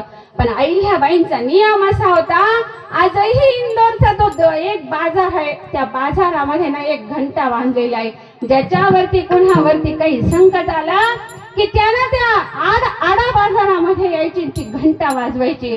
आणि एक दिवस ना एक गोमाता जी आहे, गोमाता त्या आडा बाजारामध्ये आली, जोर जोरात घंटा वाजवत होते.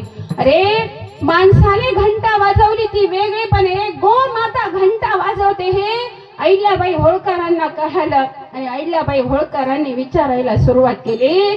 तर त्या म्हणजे अपराध असा घडला होता. त्या गोमातेचं बाळ आहे, गोमातेचं वासरू आहे ना, ते वासरू ह्या अहिल्याबाई होळकरांच्या मुलाने रथाखाली चिरडलं होतं.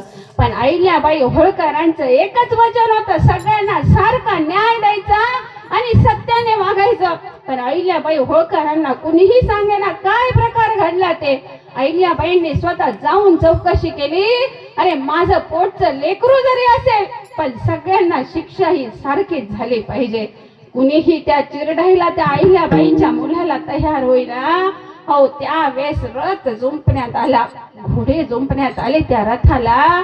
स्वतः अहिल्याबाई त्या रथावरती बसल्या आणि आपल्या मुलाला हे रस्त्यामध्ये उभं केलं आणि अहिल्याबाई आता त्या रथावर बसून तो रथामध्ये आपल्या रथाच्या याच्या खाली आपल्या मुलाला तुडवणार ना. आई ती आई असते हो दादा ताईनं. जरी बोलता येत नव्हतं ती गोमाता समोर आली. घळघळ घळघळ डोळ्यामध्ये अश्रू गाळते ती गोमाता. आणि ती गोमाता जणू सांगत होती माझ्या आईल्या बहिणींना, अगं माझं बाळ तर गेलंय ग, जर चुकीनं माझं बाळ चिरडल्या गेला, पण तू मात्र तुझं बाळ चिरडू नको. ती गोमाता सांगत होती. तरीही अहिल्याबाई ऐकायला तयार होईना, पण गोमाता स्वतः त्या रथासमोर आली. दादा ताईंनो, शिका असेना ती आई असते ओ लेकुराचे हित वाहे माहुलीचे चित्त. ऐशी कळवळ्याची जाती करी लाभावी न प्रीती. आई वडील आपल्या लेकरावरती जेव्हा पहाड प्रेम करत असतात, ती गोमाता समोर आली आणि गोमाता रथाच्या समोर उभी राहिली. अहिल्याबाईला खाली उतरवलं. नको ग अहिल्या, असं करू नको, माझं लेकरू गेला, पण तुझं लेकरू तरी तू तर पायाखाली रथाखाली चिरडू नको. अहो, म्हणून कधीच त्या स्त्रीची कधीच माहुली कधीच निंदा करू नका रे. नारी की निंदा मत करो यारो, नारी है रतन की खान. इस नारी से पैदा हुए भीष्म बली व्यास शुक्र हनुमान. सगळे नारीपासून जन्माला आले, म्हणून त्या स्त्री जातीची नारीची कधीच निंदा करू नका. त्या गोमातेनं अहिल्या देवीला दूर केलं, म्हणून उगाचच का कोणालाही देवी नाव लागतं. ओ माझ्या अहिल्या मातेच्या नावाच्या पुढे नाव काय लागलं? कलियुगातली देवी कोण असेल तर माझी अहिल्या माता आहे. ओ विठ्ठल.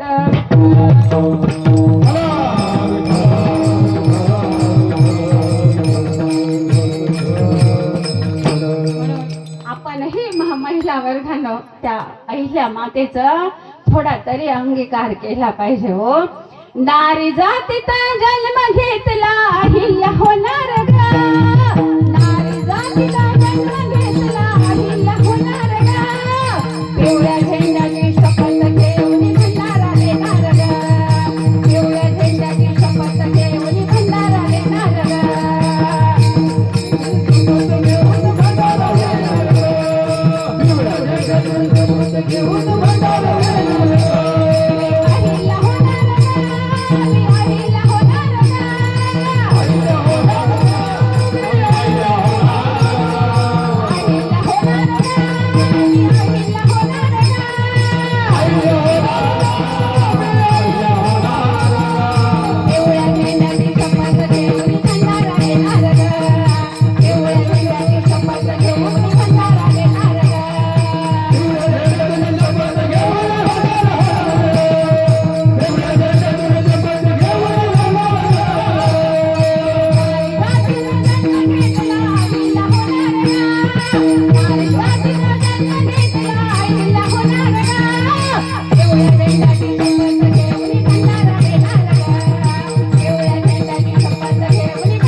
कर्तृत्व करायचं असेल ना, माझ्या आईल्या बाईंसारखं सावित्री सारखं कर्तृत्व करा, जेणेकरून आपण जाऊ पण आपली कीर्ती पाठीमागे राहिली पाहिजे. एक वाक्य लक्षात ठेवा, जाता जाता एक वाक्य सांगता रे. गळ्यामध्ये जर आपण 5 लाखाची सोन्याची माळ घातली ना महिला मंडळ, आपल्यावर लक्ष कोणाचं राहिलं? 5 लाखाची सोन्याची माळ गळ्यात घातली तर लक्ष आपल्यावर चोराचं राहील. पण फक्त 50 रुपयाची तुळशीची माळ गळ्यात घातली आणि कपाळाला गोपी चंदनाचा टिळा लावला ना, आपल्यावर लक्ष कोणाचं राहिलो? माझ्या भगवंताचं लक्ष आपल्यावर. तुळशी माळ गळा गोपी चंदन टिळा, तुळशी माळ गळा गोपी चंदन टिळा, माळ गळा गोपी चंदन टिळा, तुळशी माळ गळा गोपी चंदन टिळा.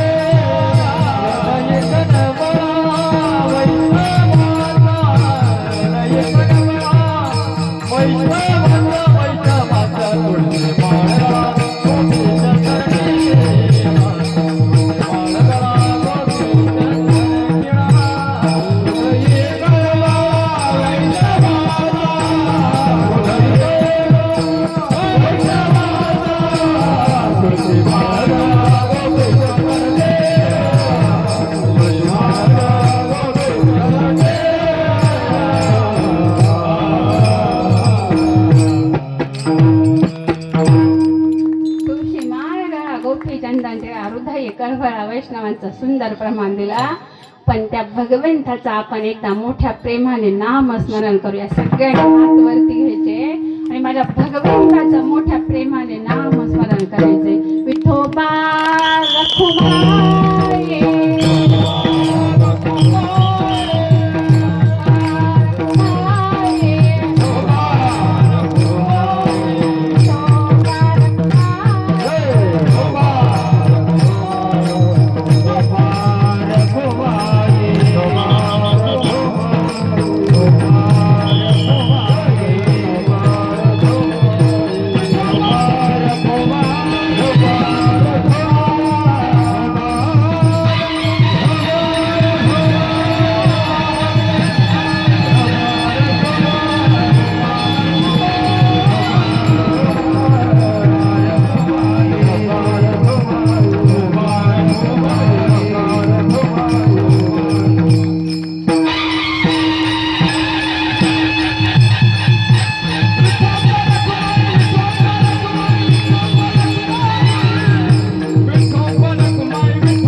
बघा, भगवंताचं नाम खरंही आहे आणि बरंही आहे.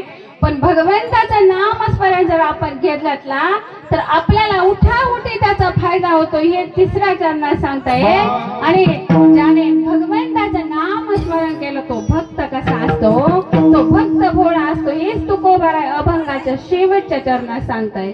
तुका म्हणे भोळा, तुका म्हणे भोळा, तुका म्हणे भोळा.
तुका म्हणे घोडा आणि जिंकू जाणे कधी काळा. भगवंताचा भक्त कसा असतो, भोळा असतो, पण तो कळी काळाला जिंकण्याचं सामर्थ्य त्या भोळ्या भक्तामध्ये असतं.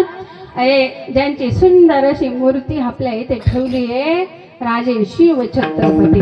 हो, हे शिवाजी राजे आपल्या महाराष्ट्राचे राजे होऊन गेले होते. असा एकमेव राजा आपल्याला बघायला भेटेल.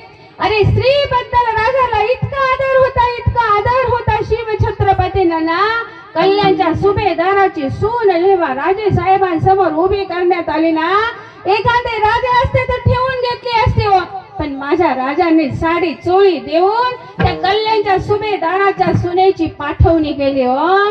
आणि बघा, आज जर तुम्हाला जरा खरोखर स्त्री सुरक्षित आहे का आपल्या महाराष्ट्रात? स्त्री सुरक्षित खरोखर दादांनो, स्त्री जर सुरक्षित राहावी वाटत असेल ना, रात्रीच्या काळोख्या अंधारामध्ये माझी एखादी ताई समोर आली ना, तिच्याकडे बाईच्या नजरेनं कधीच बघू नका, तिच्याकडे ताईच्या नजरेनं बघावं.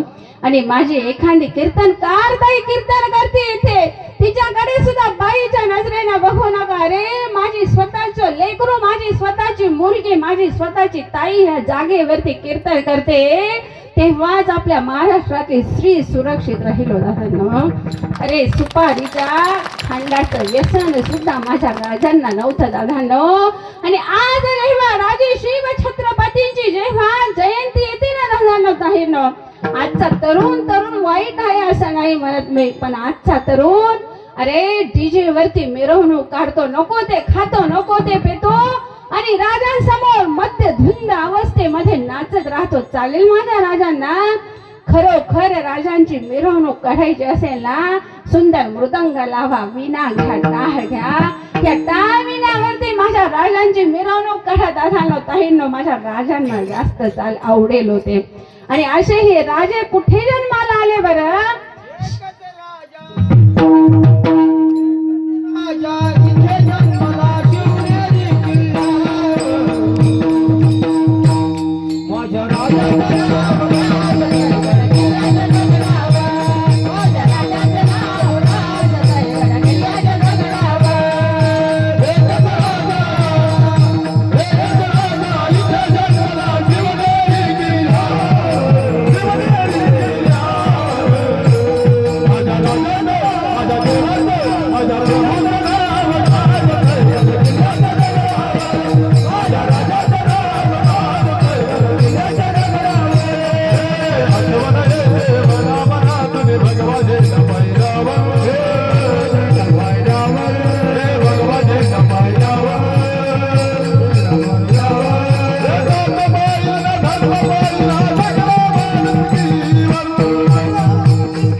आवाज आला नाही का? जय जयकार करूया परत. छत्रपती शिवाजी महाराज की, धर्मवीर संभाजी महाराज की, जय भवानी, जय शिवाजी, जय भवानी, जय भवानी. वा, काय त्या राजांना बरं वाटत असेल. मला एक जणाने प्रश्न केला, ताई तुम्ही कीर्तन का प्रत्येक कीर्तनामध्ये का शिवरायांना सांगता, तो शिवराय का देव होते का? अहो शिवराय देव होते का नाही माई, पण आज मंदिरातला देव ज्यांच्यामुळे दिसतोय ना, तो माझ्या राजांमुळे देव आपल्या मंदिरामध्ये दिसतोय. माझे राजे नसते तर दादांनो तुमच्या कपाळाला गंध दिसला नसता, आमच्या कपाळाला कुंकू दिसला नसता. ते केवळ एकमेव माझ्या राजांमुळे दिसतंय दादांनो ताईंनो. म्हणून दादा राजांनी जे गुण आपल्या अंगीकारले होते ना, त्या राजांच्या पावलावर पावलं ठेवून आपण सुद्धा जगण्याचा प्रयत्न करा दादांनो. माझ्या राजांना नक्कीच आनंद झाल्याशिवाय राहणार नाही. आजची जी कीर्तन रूपी सेवा आहे ना, खूप सुंदर सगळ्यांनी साथ दिली या कीर्तनासाठी. सुंदर असे आमचे मृदुंगवादक असतील, गायनाचार्य असतील, भजनी मंडळ असेल सर्व, आणि तुम्ही श्रोतो मंडळी सुद्धा दिवसभर सगळे शेतामध्ये काम चालू आहे सगळ्यांचं. पण तरीही आपले चेहरे जे आहेत ना, ते गुलाबाच्या फुलाप्रमाणे सगळ्यांनी टवटवीत ठेवले. ते ना सूर्यफुलाच्या फुलासारखे कोणीच होऊ दिले नाही. सूर्यफुलाच्या फुलासारखे जर तुम्ही चेहरे केले असते ना, आम्ही असं केलं असतं, मग कीर्तन कोणी सांगावं, कोणी ऐकावं बरं. म्हणून विशेष आभार तर तुमचे. तुम्ही अगदी शांतपणे इतकी थंडी असताना 2 तास सुंदर हे कीर्तन ऐकून घेतलं, तुम्हाला सुद्धा धन्यवाद. आणि अजून विशेष आभार ज्यांची सुंदर अशी माझ्या माऊलींचं नाव दिलेलं आहे हो त्या साऊंड सिस्टीमला. माऊली साऊंड सिस्टीम, आपल्या गवारजीची माऊली साऊंड सिस्टीम. दादा तुम्हाला सुद्धा खूप खूप धन्यवाद. सुरुवातीला थोडी शिट्टी मारली सिस्टीमने, पण नंतर इतकी सुंदर सिस्टीम लागली ना, तुम्हाला काही सुद्धा सांगावं लागलं नाही. कारण आधीच सांगितलेलं होतं की सिस्टीम छान असेल तर तारीख घ्या, नाही तर घेऊ नका. बघा पॉकेट एक वेळेस कुठंच ठरवून जाऊ नका. मलाही दादांनी विचारलं, ताई आपली देणगी कशी असते? दादा महाराष्ट्रभर फिरते, दादांना सांगितलं कुठेच पॉकेट ठरवून जात नाही. कारण मला माहिती आहे आमच्या पती पत्नीच्या जीवनामध्ये आम्ही एकच वचन घेतलेलं आहे दादांनो, पैसा किती कमवला ना, तो पैसा खालीच राहणार आहे.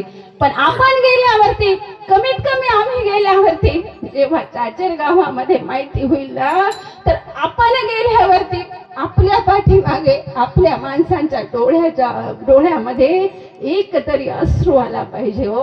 म्हणून पैसा जास्त कमवण्यापेक्षा ना, आमच्या जीवनामध्ये आम्ही माणसं जास्त कमवली दादांना ताईंनो. म्हणून तुम्ही सुद्धा आपल्या जीवनामध्ये माणसं जास्त कमवा.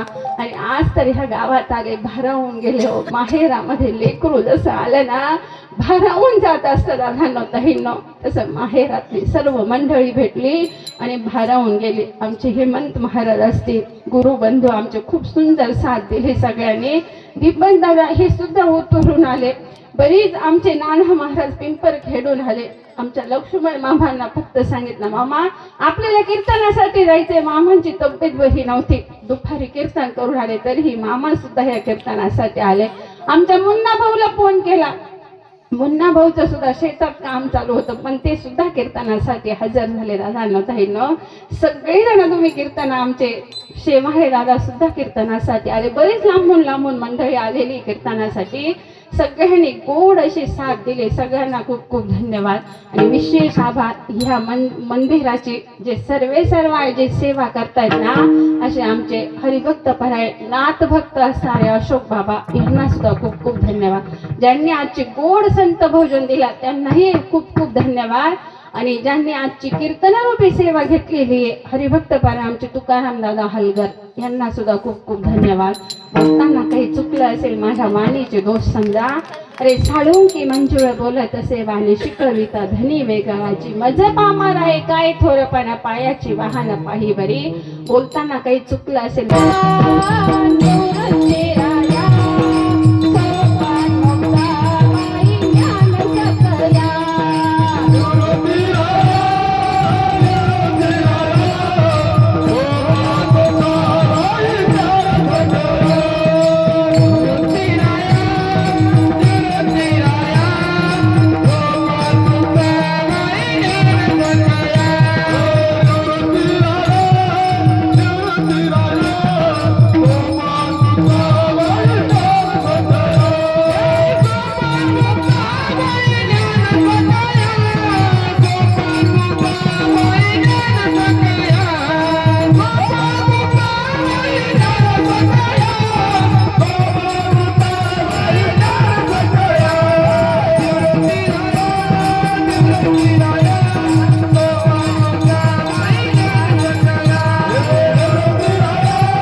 चालू असलेला हा ज्ञान यज्ञ आहे. त्या ज्ञान यज्ञातील 15वे वर्ष आणि त्या 15व्या वर्षातील खरं तर आज प्रथम दिवसाचं कीर्तन पुष्प आपल्या सन्मित्र गुरुबंधू शिमातर आज ताईंच्या कीर्तनामध्ये शिमात झाली नाही का असं म्हणायला काही हरकत नाही. बरोबर आहे की नाही? आपण दररोज कीर्तन करतो, ऐकतो, गातो नाही का, साथ करतो. पण आजचं कीर्तन अतिशय सुंदर गोड असं अगदी गोड जोरात कीर्तनाचा कार्यक्रम झाला. म्हणून ताईंकरता एकदा जोरदार अशी टाळी वाजवा. खरं तर आजचं कीर्तन ज्यांच्यामुळे ओळ झालं, आदरणीय आपल्या चांदवड तालुक्याचे भूषण गायन गंधर्व आदरणीय अण्णा या ठिकाणी उपस्थित आहेत. त्यांनाही धन्यवाद देतो. त्यांना साथ करण्यासाठी माझे सन्मित्र परममित्र रामकृष्ण महाराज पिंपळकर यांचे चिरंजीव आदरणीय नाना महाराज पिंपळखेडकर त्यांना दुपारी फोन केला, ते सुद्धा लगेच या ठिकाणी हजर झाले. तदनंतर इकडे मुन्ना महाराज आपल्या खामखेड्याचं भूषण, कळवण देवळा तालुक्याचं भूषण, त्यांनाही धन्यवाद देतो. मृदुंगाचार्य पाहिलं तसं तर 2 मृदुंगाचार्य या ठिकाणी, सोपान महाराज मालेगावचे त्या ठिकाणी बसलेत आणि गोरखदादाने खूप अशी गोड साथ केली. इकडे मोहनभाऊ पगार आहेत आणि इकडे सगळी नेवाण्याची भजनी मंडळ, ओतूरची भजनी मंडळ, दीपक दादा दोन्ही चोपदार.